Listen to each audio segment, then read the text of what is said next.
Hello, everyone, and welcome back. Wow. Well, CitizenCon 2955 has come to a close, and there's a lot of stuff, a lot of cool stuff that was talked about.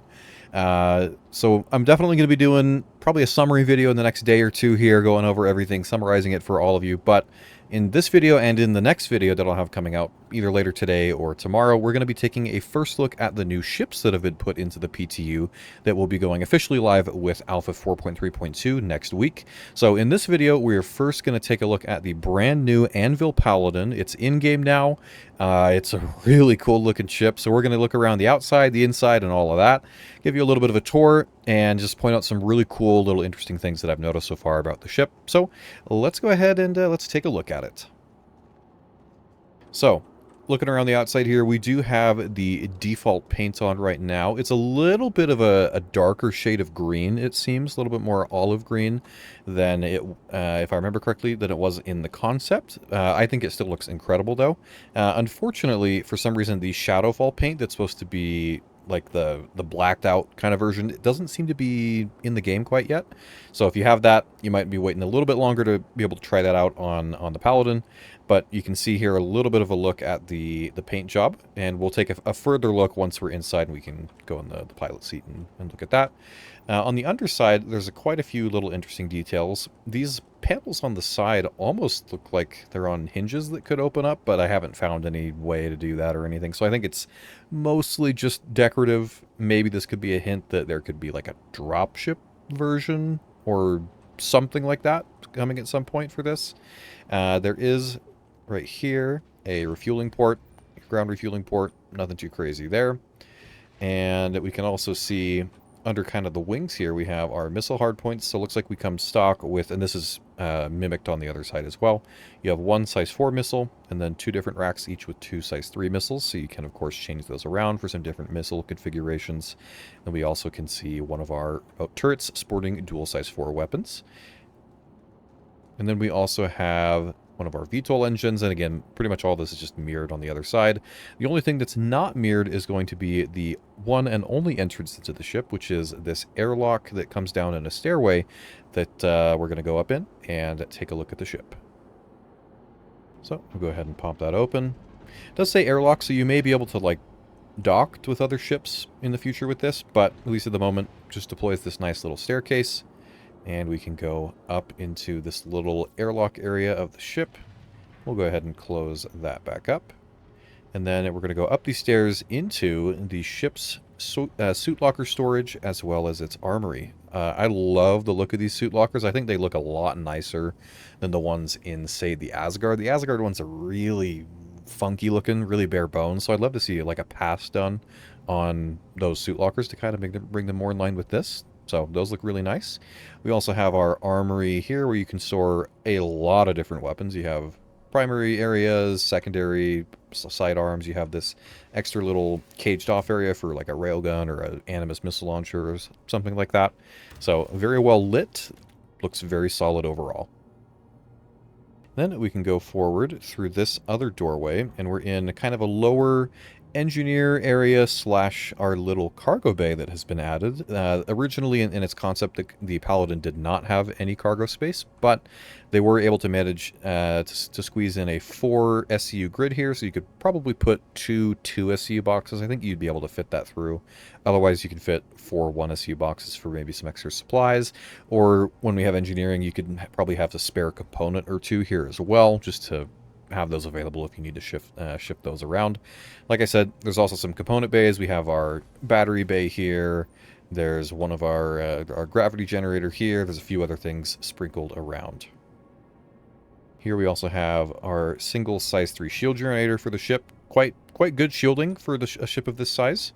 We have a fire extinguisher, and then another interesting surprise is there's an engineering terminal on this lower level with a little fuse box right by it. There is a second engineering terminal in the quote-unquote official engineering room, which we'll look at in a moment. Then we have, I think, life support right here as well. So some pretty decent component access. Have a little bit of cargo space and plenty of room to be able to walk around. I also just noticed that I'm pretty sure this little spot right here kind of looking at this angle, this is what the most recent sneak peek was. That we weren't sure entirely what it was. It looks like this is probably it. So just, again, this appears to be some just, you know, general art and whatnot, but I just figured I'd point that out, that the that sneak peek was the Paladin. I know some people had thought maybe it was the Hammerhead or the Perseus or something, but nope, just a little spot here in the Paladin. Now let's take a quick look at our co-pilot, or not, well, not co-pilot, but more like gunner seat area. We have this little hallway that goes down these stairs into our lower gunner area. There's no component access here as far as I can tell, but you have your two gunner seats that each can control one of the two side remote turrets with those dual size 4 weapons, although, at least at this time, those weapons are controlled by default by the pilot. Now, you can't, like, flip them backwards or anything you'd be able to do if someone was operating the turret. But you do have that option to use those remote turrets from this area. And I do like the little downward kind of glass view from this. And we'll revisit this in a few minutes once we go up into the main cockpit area, because there's some cool armor plating that comes out that you actually deploy it separately from the upper and lower parts of the cockpit. So I'll show that off here in a couple of minutes. And now we're going to go up to our second level of the ship. We go up through this little stairway. There is actually a little ladder you can go up as well by the seats. We'll go to the right here first. We have our little Anvil bathroom. This feels basically the same as the one in, like, the Asgard, so not much to it. Pretty simple. Does its job. Over on the other side here, opposite the bathroom, we have kind of some of the crew accommodations. We have a little food preparation area, little seating arrangement as well. You have your little fire extinguisher if something in the kitchen lights on fire. So that's pretty nice. And then we also pass right here. We have one of our cooler access points. And then we can go into the left side habitation room. This is mirrored on the right side as well. Each side houses 2 people. You got 2 bunk beds, little desk with some shelf storage, a little bench here to sit on, and you got some storage lockers as well that'll give you some personal storage. There is also this other kind of random shelf over here. You could put some knickknacks or weapons or things on that shelf, I guess. Now we'll go back into the main corridor here. One other interesting little detail is you can see what it's, I'm sure it's just kind of artistic, but there appears to be sort of a ammo-looking feeder device that would go up into that main quad size 5 turret. That's one of the big features of the Paladin. And you also have access to the other cooler for the ship over here. And then we can go into the engineering room and take a look. This door is a little bit wider. Of course, if you need to bring some components out, it's a little bit easier when the door is a bit bigger for you. And this is where we're going to have the other main components for the ship. We have our primary engineering terminal, some more relays, and something that definitely I'm pretty sure has changed since the ship was unveiled, is we have one size 2 power plant here. But then opposite that, we have 2 more bays with 2 more size 2 power plants. So the Paladin actually has 3 size 2 power plants, which, again, as far as I know, it only had 2 in its concept. So this thing has a lot of available power, which may or may not, you know, play a big factor in the future, or it could just be redundancy purposes. But you will not have any power issues at all. Even with, like, the stock power plants, you will have plenty of power to power everything. And then lastly, in this engineering area, right at the back, we have our access to our size 2 quantum drive. Then last of all, before we proceed to the cockpit, I'll just quickly show off the other habitation area. It's basically mirrored from that left side one. You got your 2 beds, little bench, desk, and this other random shelf. You could put some random knickknacks on. So now let's proceed to the very front of the ship where we can find our pilot and co-pilot seats. So here is our, I guess, bridge, cockpit, whatever you want to call it, for the Anvil Paladin. We'll head into the pilot seat. Let's power on the ship. And as you can see over there, we have a lot of available power, 33 pips. So pretty significant power. So again, you should not have any issues powering everything you need for the guns and the engines and all that. You do have quite a few gun pips, but you have a lot of guns. Before we go through anything else, I do want to show you the armor plating. So here we'll deploy the front armor. This kind of folds up, and then these little flaps open up. Looks very kind of Star Wars-esque I would say. It has kind of that flavor to it, so I really like the look of it. I don't know that it's going to have any functional purpose at the moment. I don't know if it gives any additional HP, but I'm sure in the future with actual armor or Maelstrom, it probably will actually make a decent difference. You do give up your kind of overall side and top visibility, but I would say it's still pretty good. Now, I will take us down real quick to take a look at the lower armor plating that you deploy in that lower gunner seat area. That one is a little bit more restrictive, but let's head down there really quick and I'll just show that to you real quick. So we'll hop in a remote gunner seat. And you can see here there's just some nice little buttons on the side. We have our deploy button that will deploy the armor for the lower area here.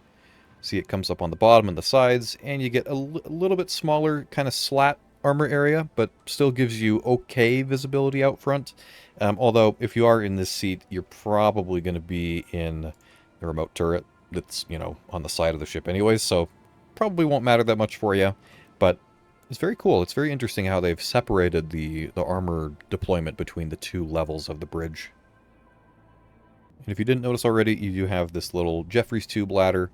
Makes it really easy to move between the lower bridge and the top bridge. And then also, I don't think I pointed this out a minute ago, but you do have a little bit more component access in here. I think this will give you access to your radar, and this side would be your computer, although I don't think anything's in there right now. But in the future, you'll have access to those particular components from right here in the bridge. Now, one other thing we can take a look at really quick is from the co-pilot seat, you get control of that quad size 5 turret.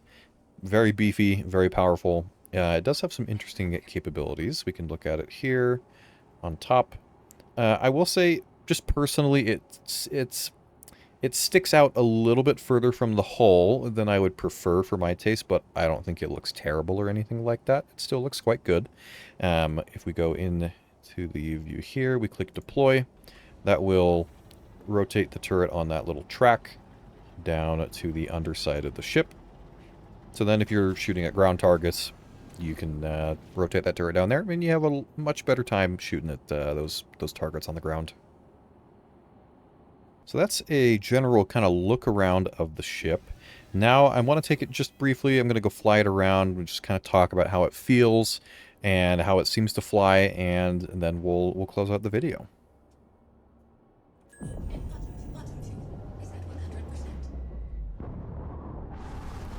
We can also take a moment to listen to some of the engine sounds for the ship. For some reason right now when you boost it turns off these little side engines, but you do have VTOL. We can toggle that there, so those two engines will switch over. There's also some little thrusters under here that are VTOL right there. You can see those firing. We'll bring our landing gear up, toggle out of VTOL. And we'll just fly around for a minute. It's definitely a sluggish ship. We are in Atmo, of course, on Hurston, which is, I think, a little bit of a thicker atmosphere. But it's definitely, I would say, slower than things like the Redeemer, which I think it should be. The Redeemer is a little bit more geared towards going after fighters, so this is meant to be, the Paladin's meant to be more heavy armored, have a little bit beefier firepower, but you trade, you know, some maneuverability for that. But I think it handles okay, at least for how big it is. So feels pretty nice so far. I will say, without that armor deployed, you do have quite a good view above you and to the sides.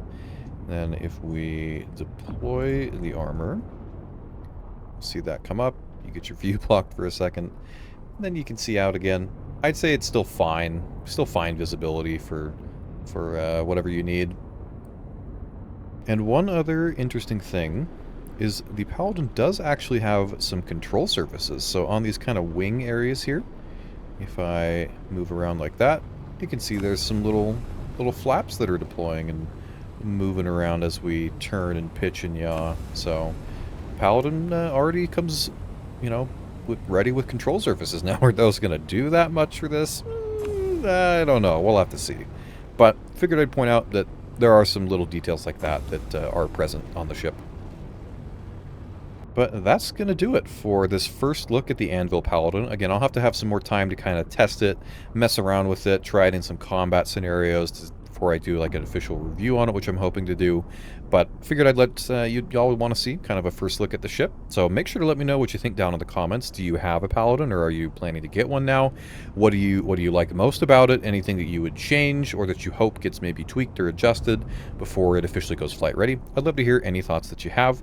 But that's going to do it for this one. If you enjoy the video, feel free to leave a like, as it really helps the channel out, and definitely subscribe to see further Star Citizen news videos covering all the things that they talked about at CitizenCon, because there was quite a bit talked about. So we're going to be going over all of that, and again, keep an eye out for a video I should have coming either later tonight or tomorrow for the other ships that are coming with 4.3.2 that were announced today.